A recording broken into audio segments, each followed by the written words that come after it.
Hi, thank you so much for joining us here this evening. We're coming to you live from the Royal College of Physicians in London. My name's Dr. Sami Batrawden and I'm joined here by three really wonderful guests to talk about well-being in the workforce. So my role, I'm probably less expert than the three guests I have joining me, but I'm the co-founder of the Doctors Association UK and the immediate past chair. And the Doctors Association UK advocates for the well-being of doctors and for the wider NHS. So perhaps if I could go first to Dr. Emma Vaux. Hi, so I'm Emma. I am Vice President for Education and Training and Senior Censor here at the Royal College of Physicians. And one of the things that's really important to us is around well-being. And this is about how we weave a thread of well-being in all that we do. And one of the things that we are launching, in fact, next week is our mental health and well-being campaign and resource. So this is very much about how can we look after ourselves, each other, and very importantly, what interventions can we put into the workplace, primary, secondary and tertiary, to make our working life better. Hello everyone, I'm Alexandra Adams. I'm a fourth year medical student at Cardiff University and I'm also the UK's first deafblind medical student. And I guess I really advocate for better diversity and equality in the workforce and celebrating our diversity and encouraging more doctors with disability into healthcare. Hi everyone, my name's Amandeep Sidhu. I'm just a bloke from Watford. I'm not a doctor, unlike my esteemed colleagues next to me. I'm part of an organisation called Doctors in Distress, which is a charity that was formed last year and is very much dedicated to reducing the prevalence of burnout and suicide. It was actually founded due to a bereavement that I suffered. My brother was a cardiologist and passed away in November 2018 and was also a member of this college. So I have a very, very close affinity with this organisation and really, honoured to be a part of this panel and looking forward to some exciting conversation and adding to some of the questions that we're going to get asked today. So with that in mind, I'll hand over to Dr. Sami to start off the proceedings. Amazing. Well, thank you so much, all of you, for joining us. Really excited to talk about well-being. So you can submit your questions live to the panel via any of the Facebook forums or social media or the RCP website. So please do send us your questions and I will put them to the panel as they come through. So to start with, guys, first question we have is, what's the best way to reach out to someone who we think might be struggling, but we aren't necessarily that close to? So I think the first thing is to notice. I think that if we are looking out for each other, hopefully we can notice if people are out of balance, they might be struggling a little bit. And then are you the right person to have that conversation? If it feels right and the space is right, then it may be just opening up the conversation of what's happening, what might be on your mind, or I've noticed that something's a little bit different, can I help?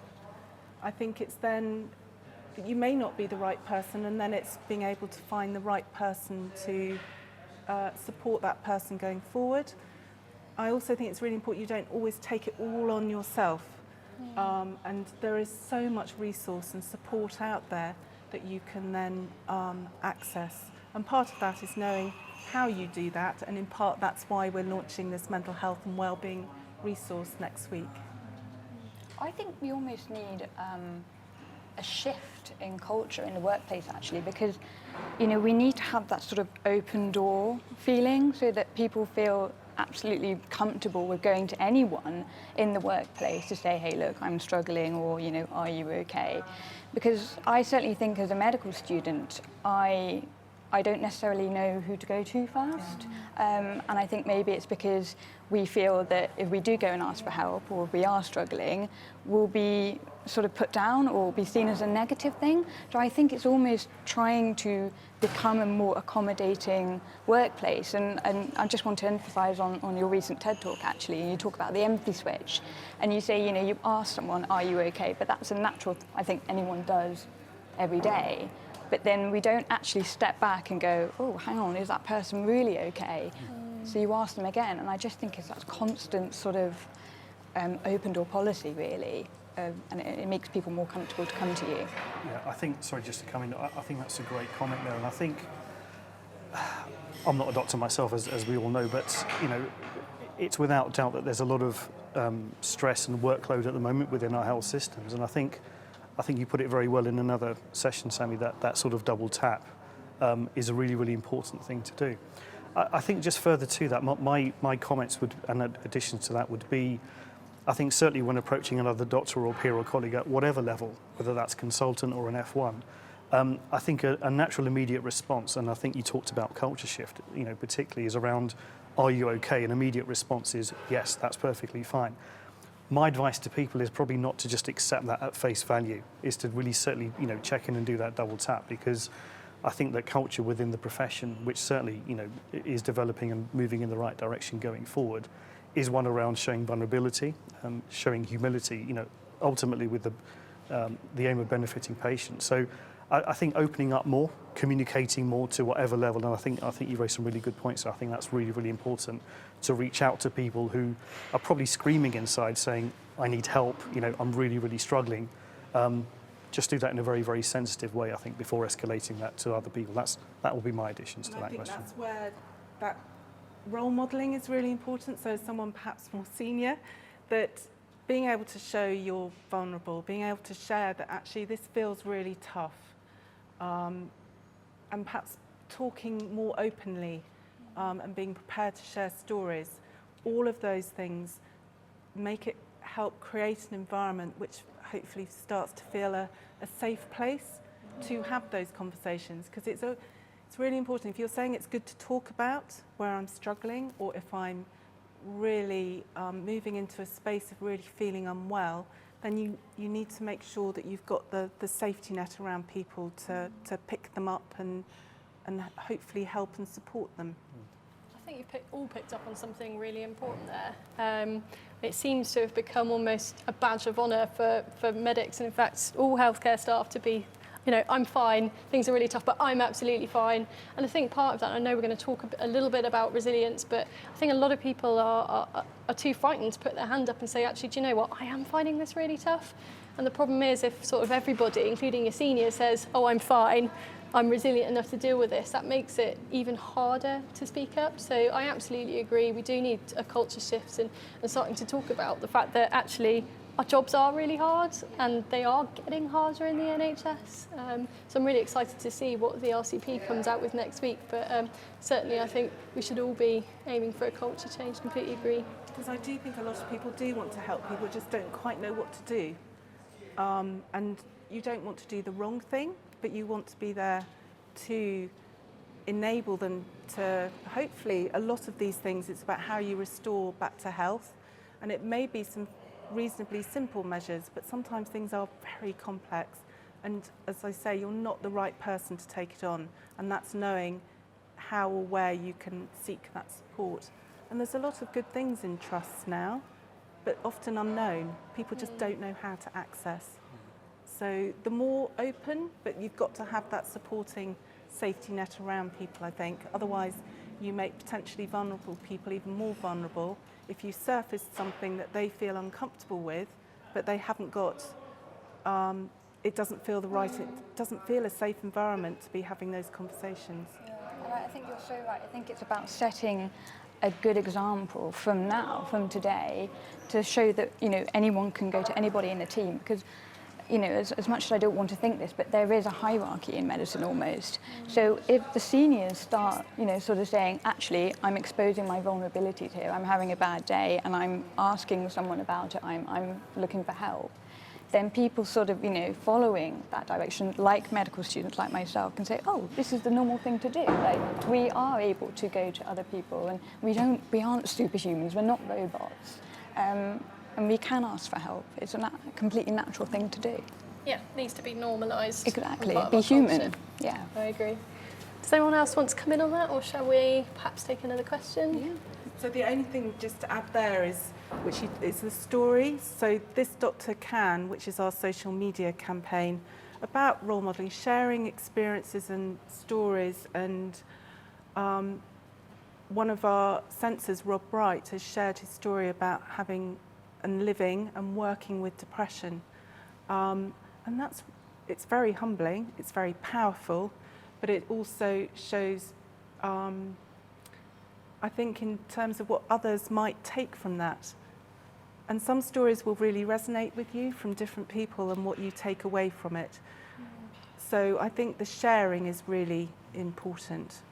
I would absolutely agree with that. I haven't read that blog, but I'm going to go away and read it. But I remember being an A&E registrar, and I, in hindsight, was completely burnt out. And I don't think I'd realised how bad things got.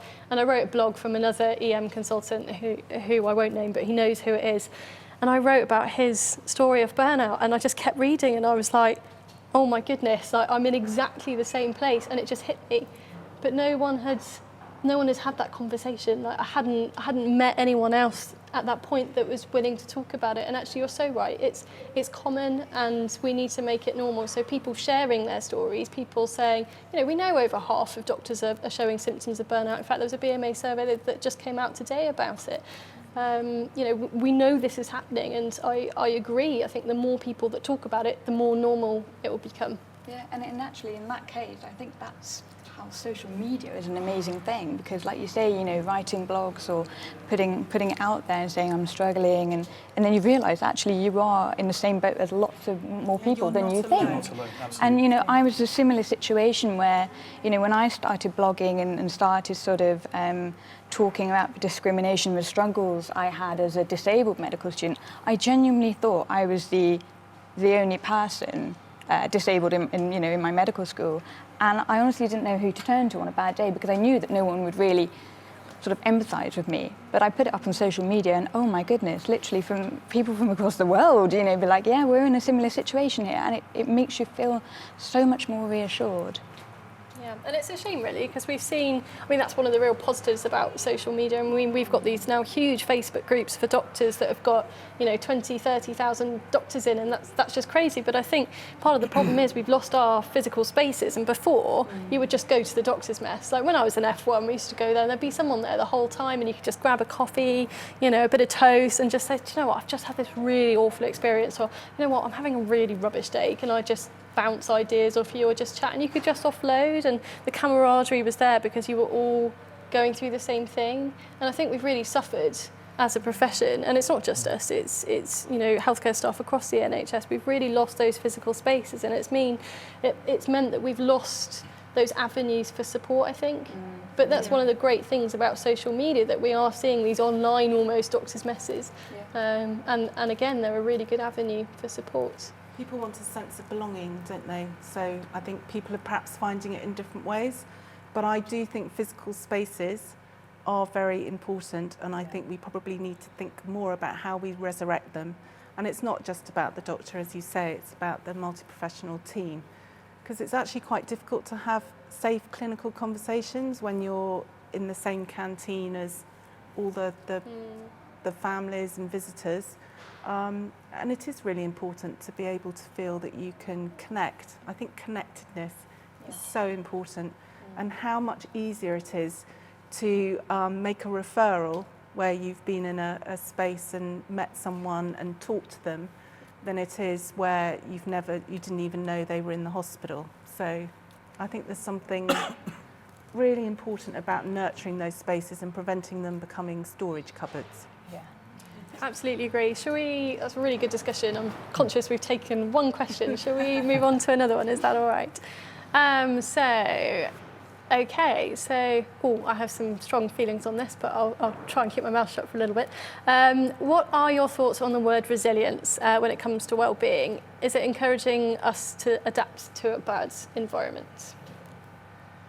Shall I start, Sammy? Okay, sounds good. So I think resilience it can be quite a nebulous word, and it can be a very, very specific word. But from what I've seen and my experience of how it's used recently, sadly, I think it's been used very much as an excuse by corporate environments to say, it is what it is, whatever situation you're in, deal with it, and basically suck it up and get on with it. Now, I think in some situations, that may be the case. I think, if people are and I don't discriminate, F1's, first day on the ward, suddenly realise, wow, this is the profession that I've walked into and I'm due my lunch break in 20 minutes. Well, okay, we've got to be a bit flexible. I think when used in the right context, resilience is certainly an appropriate term and phrase. But I think where it's certainly misused is when there are fundamental issues with organisational process, organisational policies, and simply as, taking one example like lack of resources, I don't think using the word resilience or offering resilience training, for example, is the right answer or the be-all and end-all. If we take the case of burnout, for example, and I know that's something that's very pertinent, to some people on this panel and hopefully to some people watching here. Issues of workload have to be reduced first before you talk about resilience or mindfulness or anything like that. So I would urge people and certainly organisations to really think about the context in which terms like resilience are used. And certainly from my experience, being nearly my mid-40s, which I know I don't actually look like that, but I'll wait for the compliments to come through on Facebook. Not a day over 30. Indeed, but I think for me, certainly, resilience is something that's built up over time. It's something that you develop, I actually think, from childhood, all the way, to the days that we retire and live gracefully. So I think when organisations say we're going to go on some resilience training or understanding that a little bit more, I don't think it's something that really has a lot of value, certainly from the examples that I've seen. But I'll be keen to hear some of your examples as well. Emma, Alex, do you want to come in on that? So when I've been thinking about this recently, actually, and someone called me resilient, many times. And when I look at the reasons for being called resilient, I think it's because of, maybe the challenges that I face. So, sort of being a patient or being discriminated or something. And all those challenges, those obstacles are negative things. So it almost implies when we say, oh, doctors have to be resilient, that the challenges are an acceptable thing. So it's almost suggesting that as doctors, it's perfectly fine for us to be facing all the hurdles in a bad way.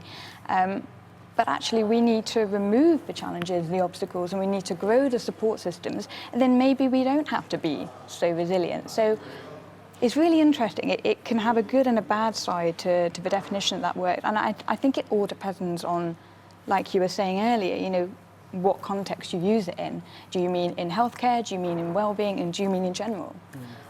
But it's interesting. So I think it is how we use this language. I think we can get lost in the language of burnout, resilience, moral injury. And I think in some ways they can get in the way. They can become very pejorative. I do think we have some personal accountability for how we look after ourselves. There is something about how can we bounce back? Where do we get our inner strength? How do we restore ourselves? We don't always get the job we want. Patients can be very sick. Patients very dear to you can die, and it's about how can we restore ourselves in that context? How do we look after our health? But if you're talking about where you are having to bounce back because there are endless rota gaps or absences or the workload is unreasonable, then I think that is where we're talking about the system needs to improve. We mustn't normalise the system being poor and getting it and not doing what it should do, and then seemingly saying people are not resilient, they're weak because they are going off sick, because they are experiencing a horrible time at work. So I think it is about context. There is something about, yes, we do need to draw on our inner strength. How can we bounce back? But at the same time, we have got to do lots around how do we improve our working environment, our workplace, how we work with teams. And I think that that's where these primary, secondary and tertiary interventions come from. So the college is very much around those primary interventions, a real focus on workforce, doubling number of medical students, etc. And then it's moving into how can I look after myself in that? And there is something about when it's an awful system to work in, I would say there's lots of really good stuff about the system as well, is that how can we do more to look after ourselves, or if we are recognising we're struggling, where can we get more support or help? How can we re-nourish ourselves? I think you've worded that like perfectly. That was what I was trying to sort of say earlier. But I think, yeah, you're right. I think in the context of resilience, in terms of in the well-being in the workforce, we shouldn't have to be resilient because it's just a blatant excuse otherwise, I think. Yeah, I agree with all of you, especially what you were saying about the language we use, and we have to be so careful. So I was recently doing a debate about this, actually. The motion was that resilience is rubbish, and I was arguing for the motion. And I looked into how resilience came about, and it started with this study in the 1970s looking at children who'd come from broken homes. And the researchers were looking at these children, and a group of them didn't ever manage to escape their environments, but a small subset of them flourished. And they said, okay, well, this is the resilient group. What is it about these children that's different? But it wasn't looking at them as individuals, it was looking at their system and their support system, looking at their schooling, the family they had around them, and it was that supportive and resilient environment which they looked at, and that's what they focused on. But I certainly don't recognise that as what resilience has become today, and I do worry it's pejorative. I do worry that we've moved to individual resilience instead of it being a team sport. And I do worry that it's, as you quite rightly said, I remember you saying something once, it's the NHS is a get on with it culture, and it really resonated with me because I completely agree with you. And putting emphasis on personal resilience, I would worry sort of negates the duty of improving the systems that we're in. And you're right, we are all resilient as healthcare staff. We shouldn't have to be extra resilient to cope with all the system pressures. I think if you're resilient as an individual, I think that can be quite powerful, and it's quite good for yourself. But if a system is having to be resilient, then that is a sign that something is going wrong, I think. I think I was just about to sort of paraphrase that, and I think one piece of advice I would give to any doctor that faces a scenario where, let's say they work 18 hours and seen hundreds of odd patients, and at the end of it, medical director comes down and says, well, just be resilient because you've done it today, that means you can do it tomorrow. I would challenge that and say, well, okay, as well as me being resilient, fine, how is the system going to be more resilient, and how does the process improve so overall, the entire healthcare environment in which we operate in becomes more resilient for the future? And I would turn that challenge back, and I think that's an appropriate challenge to do. I agree. I think the term resilience isn't dead in the water, but I think we almost need to reclaim it slightly. So it's not just, and you're right, we do have a duty to look after ourselves as healthcare professionals, but I think we need to reclaim it as that team sport and that collective responsibility rather than just the onus being on the individual. Sorry, I'll get off my soapbox on that. Is there anything else anyone wants to come in about resilience before we maybe take another question? Nope. No, I think reclaiming it would be good. It's a bit like the service versus training debate, that service somehow has become a pejorative term, when service is about looking after the needs of others. And that's the real essence of what medicine is all about. So I think language can get in the way. So more about what is it that we want to happen, and I think that there's a lot about how we change the system within which we work, but at the same time looking after each other, but looking after ourselves as well, but noticing when we are out of balance, when we are struggling, and then doing something about it, as opposed to perhaps to bury our head in the sand and hope it will go away. I think that's when things can implode much more than if we had perhaps nurtured ourselves a little bit and each other a little bit more. Okay, should we take another question? Yeah.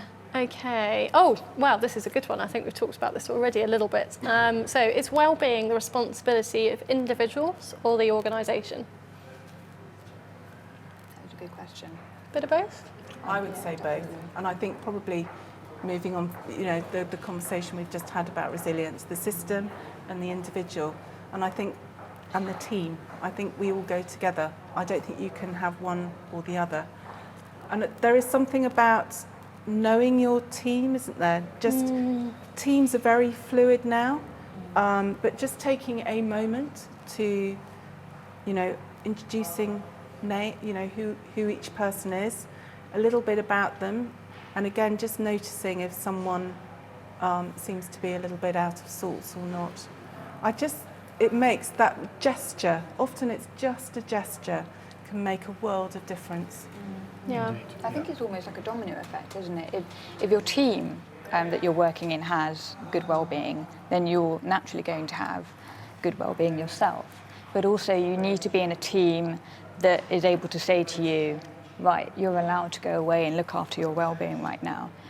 Because quite often I've seen as a medical student, sort of groups I work with, sort of the well-being isn't so great and sort of it's very fragmented, and then people go away and feel like they can't, like they don't have the opportunity to look after themselves. And so I agree with you. I think I agree with both. Yeah. It's kind of a got two-way to live thing. the organisation's got to live what they say, and I think that it's very easy to say something. It's very much tougher to do. Yeah, I think for me, it's very much a two-way street. So for the individuals, I think one piece of advice I would give, and I hope and would like to see good organisations that really take this topic seriously, empower everyone to basically say, these are my boundaries, my personal boundaries, beyond which my well-being could be affected. I think similarly on the organisational front, where it's that two-way street, I would like to see much more of organisations saying, this is how we're going to look after our staff and doctors. And I think with that shared common objective to say, if we look after ourselves, if we look after the system, ultimately patients benefit, which is, I think, both entities' ambition. So I think, one thing I would really encourage a lot of people to do more of is, as I said, set those boundaries, but maybe just remind everyone, or the powers that be, that when you have debates about well-being, resilience, or boundaries, or whatever, is how do these actions, or what are we talking about, how does this affect the care that we give to patients? Because ultimately, that's everyone's shared aim, I think. Yeah. I mean, there was something recently that I was reading on social media about doctors being denied tap water and being told off for, did you see that? I saw that, yeah. Just absolutely bonkers. This poor F1 who'd been told off for filling their bottle of water for stealing tap water. I mean, that's absolutely bonkers. And as you said, that's not just the well-being of the doctor, that's not just the morale of the doctor. Actually, would you rather have a well-hydrated, well-rested surgeon or anaesthetist or not? Yeah. So I agree. I think it's very much joined up, and happy doctors, happy patients. Yeah, and I think, I've done some work in the private sector where, there's a very clear understanding. So, for example, consulting companies that, they have now dedicated departments that look after employee well-being. And when I was able to engage with those organisations, I was actually just blown away by that simple concept of having a function that solely advised the management and the entire organisation about how do we look after our employees, because they understand the fact that happy employees means productive employees, and ultimately, keeps their customer happy. If I paraphrase that to the health system, keeps patients happy and out of hospital and safe and well, which is what everybody wants. It's difficult because I think there are some trusts that actually do this very well Yeah. within the constraints of the health service. Everywhere's under pressure, but there are some trusts that actually really do go out of their way to look after doctors, and then there are others which perhaps don't. So I don't know what the difference is. Well, so just on that, maybe I could ask a question: is why is that not consistent across Yeah. the health systems? Why is You need one continuity, don't you? why is one little pocket able to achieve that, Yeah. but other pockets cannot? I don't know the answer to that. Because I think often it's down to an individual championing, and it may be that they've taken that role on and grabbed it. So we very selfishly are doing lots of work now looking about how, as the college, we may perhaps open up the conversation about the menopause. So it's not a surprise that the menopause happens, but it's not something that people necessarily feel comfortable talking about. So I am talking about it a lot more, and by doing so have discovered places like Sherwood Forest who are doing extraordinary things in that space. So we are going to be profiling that again within our resource, but then looking to see what practical things can we do to support doctors and the teams within which they work, and those that work with those who work with the menopause, because I think probably a little bit more understanding about what that feels like, but what can you actually tangibly do? those are the really important things to go forward. But I do think within organisations, often it is the individual, not necessarily that this is the culture through the organisation. But we need to learn from each other, because those, I think, surfacing those case studies, you know, they're really good stuff. Why not share and see then how do we take that, but how can we implement it in our own local context? And again, I think it's the more we share, and again, more stories we share, hopefully the more we can spread the ripple effect going through. It's more open. And this might be off topic a little bit, but I went to I went to the menopause. So. I went to a Schwartz round, I think I'm saying that right, before. And I was blown away, because it was just where everyone sort of really opened up about some really sort of personally hard experiences, and there were quite a few tears in the room, but everyone's felt so much better after it. And we felt in the same boat, because we had all sort of gone through something quite difficult that week, and it was just a sort of a way that as a team we brought all these experiences together in a like-minded way, and I thought it was amazing, and I just wonder if, you know, we can do more of them. Absolutely. Like you say, with continuity, sort of in all trusts, in medical schools. And I think the issue is with that. So we had through our Learn Not Blame campaign, which Dr. Cicely Cunningham was running. She did an amazing job, and we tried to empower sort of ambassadors on the ground to create events like the Schwartz Round, where actually we could all learn. Because I think you're right. The NHS as a whole isn't great at learning from things that go wrong, but also the pockets of excellence and where actually things are happening locally that are really, really good. And I agree, we need a bit more of a joined up culture. In fact, do you mind if I move on to the next question? Because it sort of dovetails into that. Add? Yeah. One of this bit about the organisation, one of the things is, how do you create an inviting learning environment? And so just over a year ago, we published this resource, Never Too Busy to Learn, full of practical, tangible stuff that you can do within your very busy working environments to create learning moments, and they include, how do you do a Schwartz Round, but how can you do a pop-up Schwartz Round? Because not everyone can get an hour away from their work, or not necessarily feel comfortable sharing their stories to a big audience. And Ashford and St Peters, for example, is a great example of how they have taken that concept, but they've implemented it to suit their staff. So there's lots there. And really interested to follow that up. That's really interesting. Yeah, so if you Google Never Too Busy to Learn, RCP, it will pop up. And it's lots of things to ask the question yourself, how can I do this in the environment I'm working in? And very much both about the learner, but those who are teaching. And getting away from the concept everything has to be in a classroom for it to be a learning moment. But even just reframing how you do a ward round or asking questions. One of the greatest things that I think it was one of the chief registrars said, I really wish that there was a medical student on every ward round we were on, because when there is a medical student, the teaching happens. We get asked questions. And just reframing that in your mind when you're doing a ward round can really start to change something. And people value that learning environment. That's where you feel good about what's going on around you. So there's lots of aspects to well-being. So I think it's more than just thinking about spaces, which are really important, connecting, but it is actually that you feel that you're turning up to work and you're there for your own growth and development. Change your mindset. Yeah. So I think the next question, you've answered that actually really nicely already, is how can, lower level staff, not sure about that, but I guess how can more junior staff positively influence well-being and culture?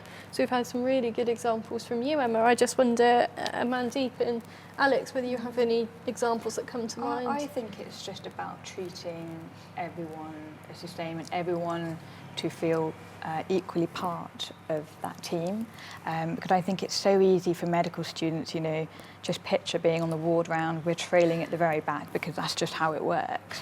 It's to feel involved and to feel included, I think really, really helps, because then you feel like you're more sort of satisfied that you're contributing something. And again, it goes back to the whole learning environment where you feel a part of that. So I think really it's not looking at people necessarily solely just as them in their roles, but you know, sort of what can this person give to the team and what can this person contribute.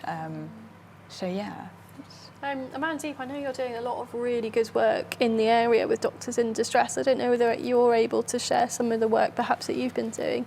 So very on the spot, thank you. Sorry. No. So something that I, with the organisation, really are passionate about is very much around doctors' wellbeing, and I'm sure everyone can look at the website. But the real inspiration was my brother, who was a member of this college, and I think, as I said at the outset, he died by suicide in November 2018 after a burnout phase, which he really suffered in silence, and ended his life in a very tragic way.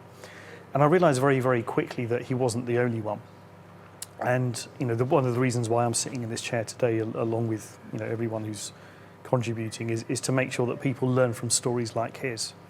And I think some of the key learnings that we've tried to promote through the organisation around publicising the story is really based around three things. So number one is removing stigma. So just eradicate stigma, talk about things, talk in a very open, transparent manner, because my brother felt that he couldn't because of the institutional culture within the profession and the health system. So I've written blogs, I've had the fortune and misfortune to be on TV and esteemed events like this. But also secondly, we're very, very keen to make sure that cultures and behaviours change. Going back to the original question about, and I'll put in speech marks, low-level stuff, I think everyone has a role to play, and I think very much it needs to be a top-down, sideways in, bottom in, centre out, an entire, a spheric approach to, changing cultures, and that I think for me certainly comes about through eradicating stigma by talking openly. So I would encourage people at all levels to be role models, be the change that they want to see in the organisation that they're in going forward. And that way behaviours will change, slowly. And, my hope is really at your sort of generation and level, Alexandra, is, for the medical students and the future doctors going forward, I think things will be a very, very positive state, in 10, 20, 30 years' time after I'm long gone. But for me, I think the third thing that we probably haven't touched on fundamentally, but we've alluded to, is the value of strong, positive and compassionate leadership. So those are really the three objectives that my organisation tries to work through, and through my brother's story and very sadly other stories that are very, very similar, hopefully can be learning points to improve doctors' well-being, organisational well-being. And as I always say, quite passionately, it's always for the patient and about the patient. And this is actually a very, very good way of improving patient care. And what I can say this because I'm not going to get struck off by the GMC because I'm not registered, but what really sometimes amazes me with a lot of doctors is over the years, over hundreds of years as the profession has been in existence, it will learn new techniques, new surgical procedures, learn about new drugs, new therapies. But its culture and behaviour and the mindset hasn't moved on at the same rate of change. And I just asked the question, well, why is that case? I think the profession, and maybe we need to ask ourselves, why is that case? Is that something that's holding us back as healthcare professionals in helping our patients better? I think that's time for another debate on another session. That will probably take quite a while, but hopefully that gives you some insight into what we've been trying to do. Yeah, I totally agree. And I really liked what you said about sort of removing stigma, because I think once you remove stigma, you immediately feel more valued. And I think something like well-being, it's an invisible thing, isn't it? And we are so used in everyday environment now to just stereotype people by who they are, like their title, what they look like, etc. And that's actually why I started Face of the NHS campaign, just kind of collecting portraitures of anyone and everyone in the NHS, not just doctors, but porters, nurses, midwives, cleaners, cooks, anyone. Because I think once you do that and we're all on the same page, quite literally and metaphorically, you all feel the same, and it's great because it does make you feel more valued. And I think, like you were saying with the whole stigma thing, it makes it easier for people to open up to each other because they don't think of each other as, based on their job title. or their position. We But as just see humans. each other as Yeah. just another Fellow member human of the team. Yeah. And you're both doing, you're both doing amazing things. So I think the answer to this question is actually anyone can positively influence culture. I suppose the only thing I've got to share is that double tap strategy, which we talked about earlier. But I think quite often we go to our colleagues and we notice something's not quite right or a bit off, and you say, are you okay? And everyone goes, I'm fine, because we're British. But that's what everyone always says, and actually, they're not fine. And actually, it probably takes a lot of courage. But I say, ask again. And the phrases I've got in my head are, are you really okay? Or are you sure you just don't seem yourself lately? Or would you tell me if you weren't? And actually the stuff that I've been doing on moral injury, so the psychological harm that happens to healthcare staff when they perhaps aren't able to give patients the care that they need due to system restraints. We know with moral injury that people need to talk about stuff more than once. So I say to people, if you do the double tap and you still get an I'm fine, but they're not, give them a few days and ask them again.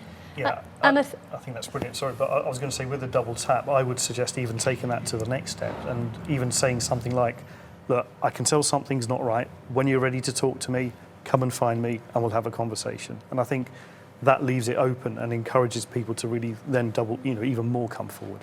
You're right, it's just opening that door, isn't it? Yeah, we kind of do that every day anyway, but with our patients, we are always doing it continuously. So if we can do it with our patients, why can't we do it with our team, That's a great question. We need to do it with our members of the staff. For a caring profession, I think sometimes we're not as caring as we could be.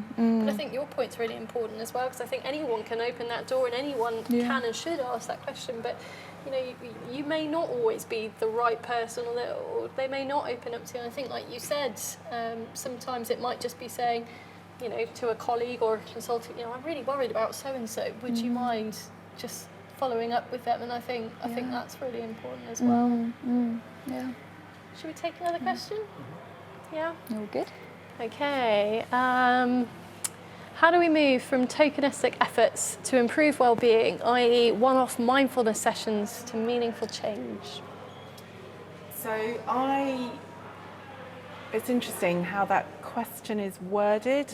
I'm a great believer in the aggregation of marginal gains. So I think that lots of small things can make a big difference, and that we shouldn't dismiss some people's efforts to try and improve how work feels or the life around them, but that's not taking away that it might be a little bit here in a big system problem. So I think it's about that you're doing things together, and I think there's the importance of being an ally of people who are trying to make a difference, and rather than diss them and be dismissive, that may work for some people, it may not work for you, and that's okay. But it may work really well. Pilates may work really well for some people. I wouldn't go near it. Maybe I should. So there are all sorts of things in that. I think it's about how do you have a kind of describe a smorgasbord of all different things that you may or may not work. But the big system, making sure that the system's working in the right way, is then that's different ways that different approaches that you may take to make that better. So that might be how you influence policy, governments, medical student numbers, recruitment, retention, and those are big ticket items, but sometimes some people don't have that influence to be able to do that bit, but they do have the influence to change the environment that they're in. So I think we make room for all, but being very cognizant that, yes, mindful isn't going to help with the rota gap, but it might make you feel better after the night shift that you've had, just to restore yourself a little bit as you pick yourself up and off you go again. So I think you raised some great points there, and I agree to a point, but I think how I sort of read that question, I think for me that needs to be aimed more at those in leadership positions. And I think, yeah, mindfulness, yoga, I think that's great, but sometimes it can be not misused, but as a way of just avoiding the actual root cause of an issue and being able to cope with something on a very, very short-term basis. but may not address whatever the long-term root causes are. So I would really throw that question back to those in the profession that are certainly in leadership positions to say, okay, so you're putting together tokenistic, let's have a yoga session at 7:30 in the morning before we have a changeover, or whatever you want to do. Ask yourself the question, how meaningful is that? If that was a patient and you treated them in let's just to have a token and a token treatment or whatever you decide, I can't think of a very good example. Are you actually doing the best by your patient? And I think you hit the nail on the head. If we can treat our patients with ultimate care and compassion in a way that gives them the best outcome, we should be doing that to ourselves and our colleagues. And I think that for me is actually one of the biggest challenges, that those in leadership should actually throw them at themselves and say, are we doing the best job that we can with our staff in the way that we should and be able to do so? I agree. I think you're right. We need to celebrate everybody's efforts, and some of that is wellbeing projects, and I certainly think they have their place. I think the frustration comes often that there are these system issues, and that yoga or Pilates is put forward as something that's going to fix it, and actually it's not. I read an email from an emergency medicine doctor who was really, really stressed. They were really short-staffed. They were really, really short on the shop floor, and she did put her hand up and she did say, do you know what? Like I'm really struggling here. We're so short-staffed. I'm finding things really tough. And they emailed her back to say that they'd booked her in for a mandatory wellness and resilience session for an hour on the one day off that she had that week. Bless her, and she forwarded that email to me. And I think that really epitomises the issue. I absolutely agree with you. We do need to celebrate any pockets of good practice, but it's not going to fix those overall system issues. But I think it's what's within your circle of influence. That what is it that you are able to do, and that may still be that you want to voice concerns, that you do speak up, that this isn't working, and that's really important to do so. Then it's the layers, I would say, that as you're spreading your influence, what can you do to change the system in which we work? So it's coming from a slightly, I think don't want to be dismissive of the fact that some people are working really hard. But if that's the organisation's only solution to rota gaps and the front door coming in ED, then there are serious issues, and that probably isn't the organisation that you want to be working in, nor do you want to be a patient in.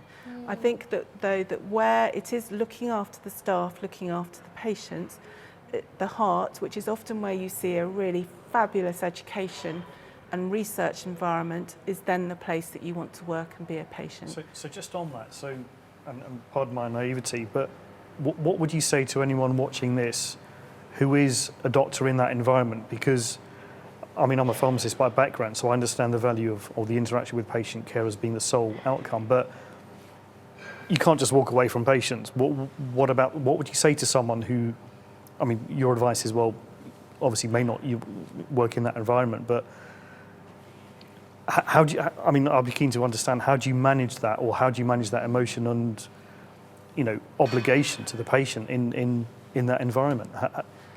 I think, what would you say to a doctor watching that? Maybe it's a bit difficult for me to say as a medical student, because I haven't quite sort of been in the field yet. But I totally I totally understand that people would probably be less inclined to take up these additional services because they know too well that these yoga sessions and Pilates sessions are literally being thrown in the panic that actually we realise that the system is struggling big time. There are more significant issues that we can't resolve imminently. However, I do think that I've recently become a social prescribing champion, and I think when there are patients where there might be the one drug that we can't sort of cure them with, we can give social prescribing. So going to a yoga class, or going to talk to other patients, or going out to walk the dog. It might not resolve the condition, but actually it might help manage it. So I think that's kind of what you were saying, that it's these little things that, marginally you can put together, and it does make a difference. It doesn't resolve the bigger problems, but I still think that we should be sort of open our eyes up to sort of But I think it's the challenges is when it starts to feel like you're normalising the really awful work environments, because it's a sense of learned helplessness. You may have tried to speak up and got knocked back, or nothing happens, or it is that someone brings around a tea trolley, and that's the fix, as opposed to needs a lot more. But again, it may be little steps in the right direction. But if you're really worried, we have our Freedom to Speak Up guardians. There are junior doctors forums. There are escalate it to your your line manager. I would be relentless, persevere, be the voice that wants to make a difference and be part of the solution. It is very easy to complain about everything and everything and everything, but there is something about, okay, so if I was in the position where I change, what is possible? What might make a difference? So it's about working together, and I think trying to get a bit away from them and us. You know, we're working really hard, them up there don't know what's going on. They've got their own challenges. Yeah. So it's that connectedness. That if we one-team change, mentality. yes, I think if we change the conversation and that we started to trust each other, but it's really difficult. If you've tried and you get knocked back, and that's what happened in Mid-Stas. People tried, and that learned helplessness happened, and that's the bit we've got to really try and prevent happening. So I wonder, we can just take one last question, and you've already mentioned several of these, but I wonder if the Royal College might have some more. A question, what support services do you recommend? Do you have any others from the Royal College that you could make our watchers So aware there of? is a huge number of amazing support services out there. I have learnt so much. Who knew there was so much? But it is about who to access and when. You may be in distress, and it may be that you need immediate help. So when you go into the resource, that's really obvious. You will then, actually some of the first steps can often be that you need to register with a GP. We're doing a lot around how to demystify occupational health. For some, that's almost like you're going to occupational health as a threat rather than actually, what can they do for me, or what can they do for me as a clinical manager? How can we work together in the best way for the individual we're trying to support?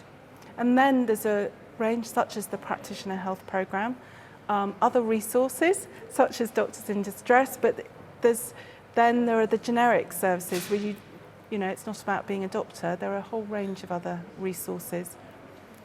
But I think it is that you look within your own organisation, paying attention to what is there, and that might be within the Trust Education Centre, it might be within the Deanery. But in terms of, I think it's hopefully with this resource from the RCP, is that it's all there, and not least the BMA have done a whole lot about support services, which are also geographically put into regions. So I think organisations are trying to work together to provide resources that people can access, hopefully in the right way when they need it to get the right support. And that's just sets them hopefully off in the right direction. And I think those extra resources are really good to know about, because you might be in a situation where you find that your institution or your deanery maybe isn't as supportive as you'd like it. And I think it is a bit of a postcode lottery in that sense. But going back to when I was mentioning sort of social media earlier, for me personally, that's been really, really good for me to sort of open up, things like the Tea and Empathy groups on Facebook and then Twitter, because you do, through that, you find there are other people in your situation. But, actually going back to the very basics, beside the resources and the groups on social media, your friends, your family, because actually they might not be able to resolve the problems, but just being able to rant about your bad day actually does help. It gets it out there, and I just think, go to the people who are nearest and dearest to you. Mandeep, any other, so it's amazing Doctors in Distress, which is being set up at the moment, which is, a really wonderful charity. But are you aware of any other support services in your time advocating for doctors? Nothing that hasn't been mentioned. I mean, the two, I've seen some great work done by the NHS Practitioner Health Programme, which is, had some great success, which is England-wide.